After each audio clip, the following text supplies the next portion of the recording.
ये जो बात हम कर रहे हैं इस पे गंडापुर साहब का जो केस है, अब बहुत से लोग मीडिया में ये भी रिपोर्ट कर रहे हैं एजाज से गंडापुर साहब, एजाज सैयद साहब ने ये कहा कोई माफ़ी भी मांग ली जाके उन्होंने, तो फिर वो किस तरफ हैं? ये कुछ समझ आता है कि अगर जलसे में उन्होंने इतनी प्रोवोकेटिव स्पीच कर दी और बाद में अपोलोजाइज़ कर दिया, 8 घंटे के लिए गायब हो गए, सुना ये कि एक कॉल आई और उस कॉल को सुनने के बाद वो खुद पेशावर से इस्लामाबाद आ गए, तो वो किस तरफ खड़े हैं? वो एंटी इस्टेब्लिशमेंट हैं, प्रो इस्टेब्लिशमेंट हैं, किधर हैं वो? माइकल होल्डिंग ना बड़े मज़ेदार कमेंटेटर है। अच्छा। बड़ी गिनी चुनी अल्फाज में बात करते हैं, अनलाइक रवि शास्त्री या संजय मंजरेकर या रमीज राजा। सही। तो जब मोहम्मद आमिर ने वो नो बॉल फेंकी थी ना, तो he was the one on the mic. अच्छा। उन्होंने देख के की तो बहुत दूर की नो बॉल, उन्होंने सिर्फ एक लफ्ज़ की वाओ, बड़ा एक्सप्रेशन था कि इतनी लंबी नो बॉल भी कर सकता है।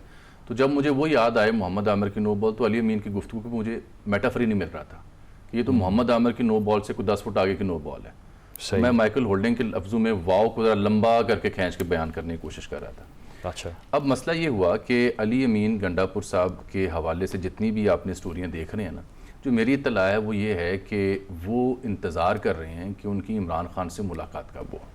खामोशी इसलिए कि इमरान खान से मुलाकात हो तो आप बीती बयान की जाए।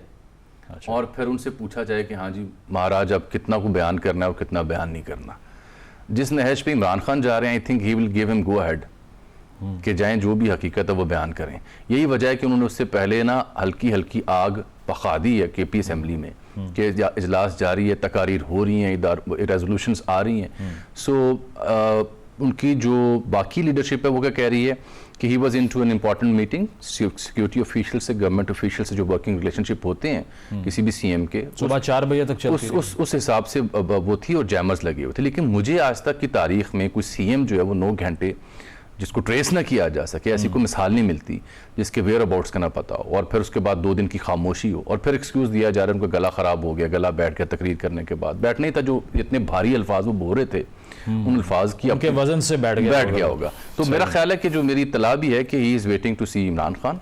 खान साहब जिस तरह प्रेस से रोज गुफ्तगू करते हैं, वो प्रेस के थ्रू बयान दे दें कि गंडापुर साहब ने जो कहना है वो कहीं सामने आके नहीं, ये वो सीक्रेसी क्या है? नहीं, ये वो मामला नहीं होता यहाँ पे। आपको पता, जब भी इससे पहले भी गंडापुर जब जाके खान से मिलते थे तो वो अलहदगी में कॉरिडोर्स में कहीं नुक्कड़ पे जाके दोनों इकट्ठे मिलते थे। एंड रिमेंबर कि गंडापुर इज द वन जो 6 लोग कह रहे हैं ना, उनमें से एक वो भी थे।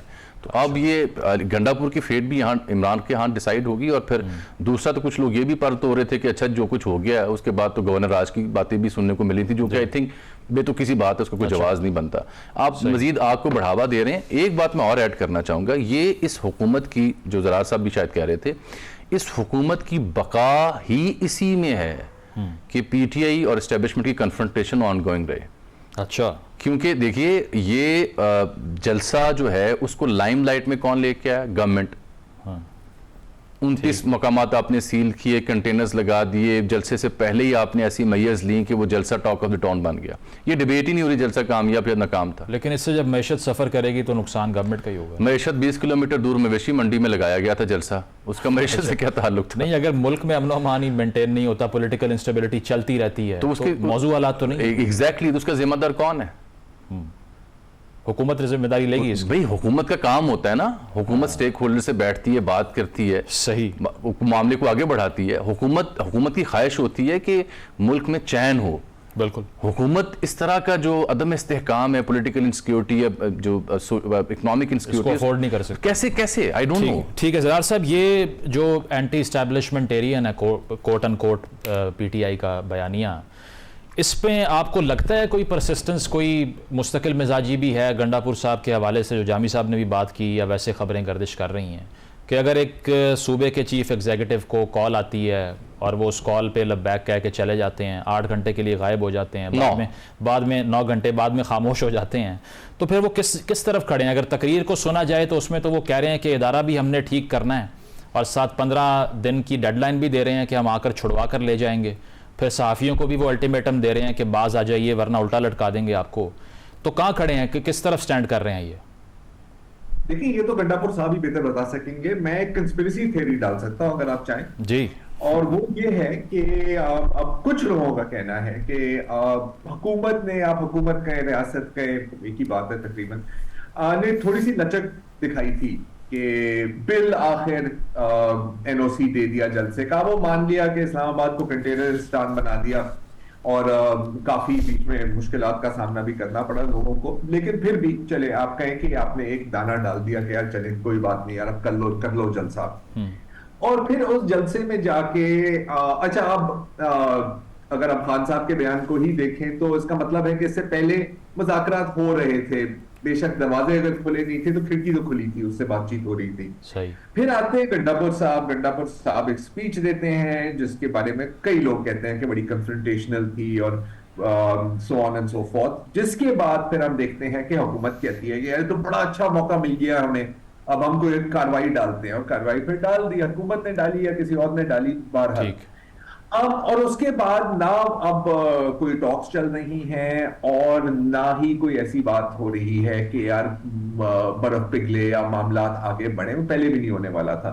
तो सवाल ये बनता है कि गंडापुर साहब वहां पर डांट खाने गए थे या शाबाशी लेने गए थे, राइट? तो अगेन आई थिंक कि अगर आप कहें कि गंडापुर साहब के इंटरेस्ट कहाँ हैं, तो मेरा ख्याल है गंडापुर साहब के इंटरेस्ट गंडापुर साहब के साथ ही हैं।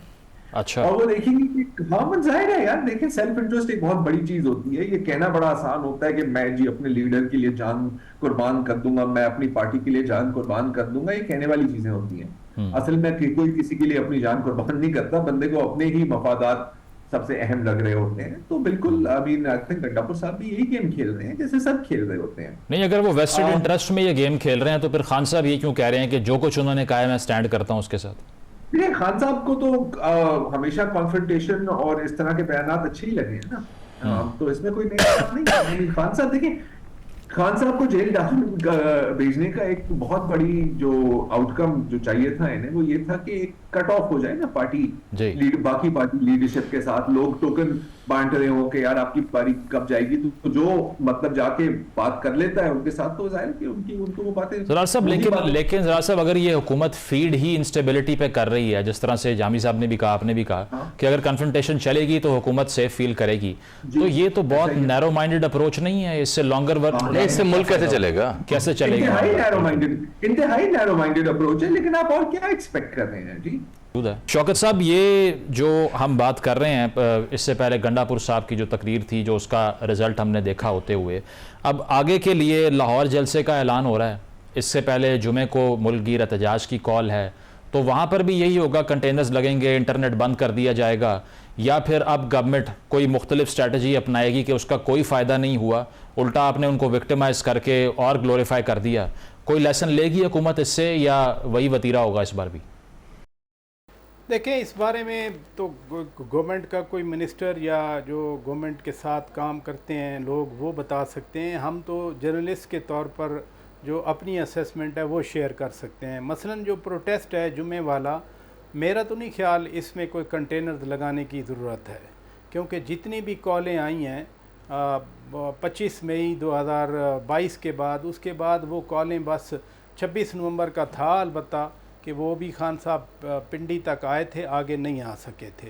हाँ, अलबत्ता जो 21 अगस्त का जलसा है, 21 सितंबर का लाहौर का जलसा है, वो मेरा ख्याल है गवर्नमेंट बड़ी कॉन्शियस होगी, इसलिए नहीं कि कोई बहुत बड़ा तूफ़ान आ जाएगा या बहुत बड़े लोग आ जाएंगे।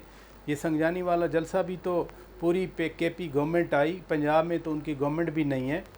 अब वो जो 9 मई वाले वाक़यात हैं, उससे तो गवर्नमेंट को बड़ा कॉन्शियस रहना पड़ेगा ना। मसलन 9 मई हुआ तो खुद पीटीआई वाले भी कह रहे थे, शौकत साहब, वो गवर्नमेंट तो उनकी इस्लामाबाद भी नहीं है, लेकिन वो कह रहे थे कि जलसा हमने बड़ा किया है।